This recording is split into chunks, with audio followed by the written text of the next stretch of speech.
Sa gitna ng mabilis na pagbabago sa mundo, nananatili ang ating misyon, ang ibahagi ang mensahe ng hindi nagmamaliw na pag-ibig ni Hesukristo para sa lahat. Hatid sa inyo ang pinakabagong kaganapan sa gawain ng Far East Broadcasting Company Philippines. Tampok din ang mga kwento ng totoong buhay na binago ng Diyos. Narito si Dan Andrew Cura sa The President's Report. Sa mga ganitong panahon po, lalo na nung wala pa yung pandemya, tayo po dito sa FEBC ay talaga namang abala na po sa paghahanda para po sa ating nalalapit na anibersaryo. Subalit, alam niyo po ba na bago mag-June 5 ay mayroon po tayong isa pang selebrasyon? Kung gusto niyo pong malaman kung ano ito, abay tara na, samahan niyo po ako, Dan Andrew, ang inyong kaibigan, dito po sa ating programang The President's Report.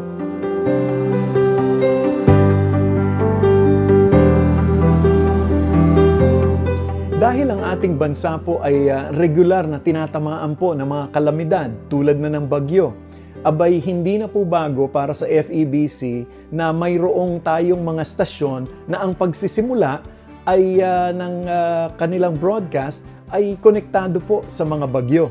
Ganito po ang kwento ng CARE 104.3 The Way FM sa Legazpi City, di po ba? Abay naghahanda sila sa muling pagbabalik sa ere ng stasyon pagkaraan po ng ilang taong natigil ang operasyon nito. Subalit, kinailangan po nilang isantabi muna ang kanilang mga plano para po makapagsimula agad ng broadcast at sa pamamagitan ng First Response Radio para matulungan pong maghanda ang mga tao na nooy may parating na bagyong si Ruby, Disyembre taong 2014. Ang ating stasyong tampok po sa linggong ito ay ang 97.5 DYFE-FM, ang unang tugon ng pamayanan sa Tacloban City, ay ganoon din po ang kwento. Nang tumama ang Super Typhoon Yolanda noong pong November 2013, agad naman tayong nagtungo roon upang itayo ang First Response Radio. At matinding-matindi po ang pagkawasak ng lugar na iyon, kaya't ang lahat ng tulong ay napakahalaga at naniniwala po tayo na ang komunikasyon ay isa ring uri ng pagtulong. Salamat po sa Diyos sa mahigit isang buwang FRR broadcast mula po sa tuktok ng nasirang Tacloban City Hall. Natapos din ang aming broadcast, subalit patuloy ang pakiusap ng mga tao na makapagtayo tayo ng mas permanente pang stasyon ng radyo. Pagkaraan ng maraming panalangin, pakikipag-usap sa mga nais tumulong, at pagsasaayos po ng mga dokumento at lisensya, abay pinasinayaan po natin ang 97.5 DYFE-FM noong May 22, 2018. Sa kasalukuyan po, katuwang natin ang Catjoy Holdings at ang CCT, ang Center for Community Transformation, sa paghahatid po ng mga programa mula alas 5 ng umaga hanggang 8 ng gabi. At Lunes hanggang Biyernes po yan. At tuwing Sabado naman mula 5 ng umaga hanggang 5 ng hapon. At sa pagnanais nating abutin ang mga pangangailangan ng mga tagapakinig, may broadcast tayo syempre sa kanilang heart language, ang wikang Waray. Ang pamalandong o sabihin na nating pagbubulay ay isang programa po na kung tutuusin ay mas matanda pa kesa sa DYFE. Mahigit pong 2 dekada na itong sumasahimpapawid sa isang commercial radio station sa Tacloban City. Ang isa pa pong programa ay ang Kabugtoan o Kapatiran. Ito naman po ay pagtuturo mula sa salita ng Diyos at kasama po natin dito ay ang iba't ibang mga pastor ng simbahan sa Tacloban City. Nariyan din po ang Sagdon ni Doc o Payo ni Doc para naman po sa mga usapang pangkalusugan. Sa lahat po ng ito, abay natutuwa po tayo sa tugon po ng ating mga tagapakinig kung paanong inaabot po sila ng ating mga broadcast. Ganito po ang sinabi ng isa, "Lagi po akong nakikinig sa inyong programa. Sinusulat ko rin po ang mga mahahalagang mga puntos. Gusto ko po ang paraan ng inyong pagtuturo. Naniniwala ako, nahihipo po ang puso ng bawat nakikinig. Dahil tama at praktikal ang mga ito. Malaking tulong po ito para sa akin."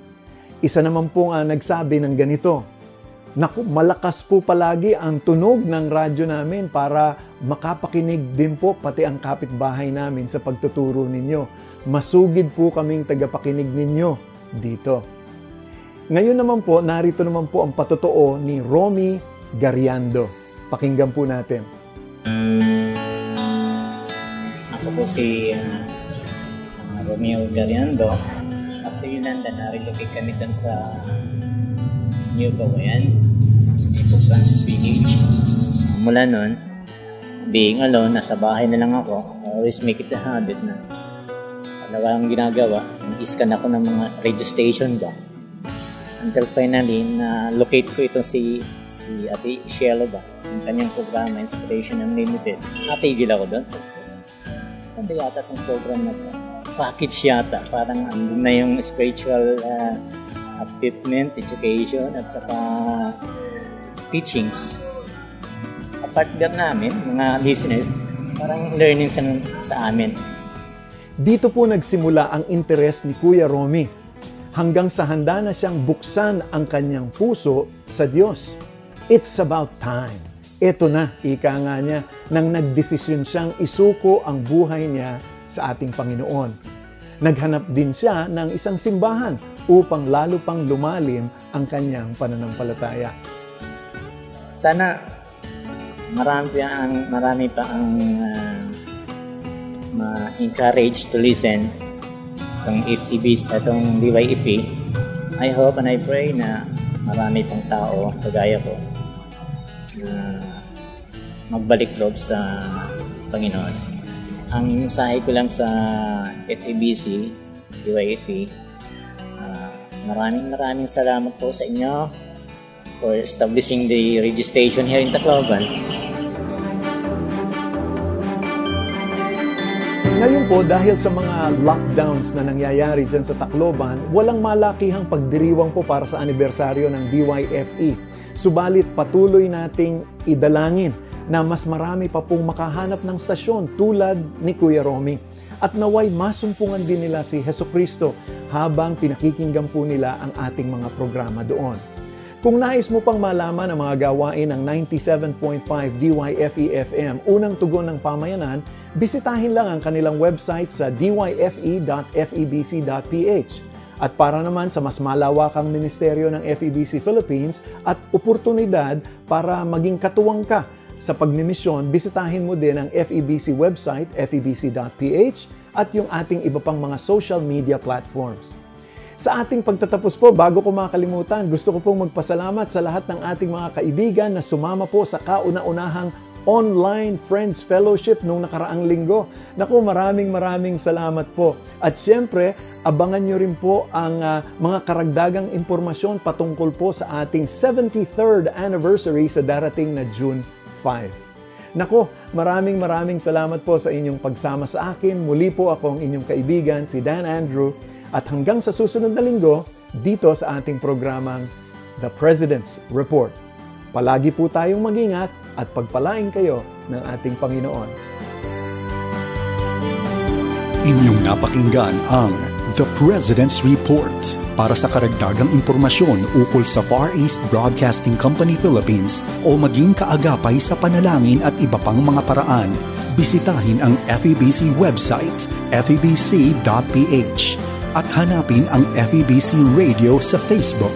Maraming salamat sa iyong pag-agapay at pagpalain ka ng Panginoon.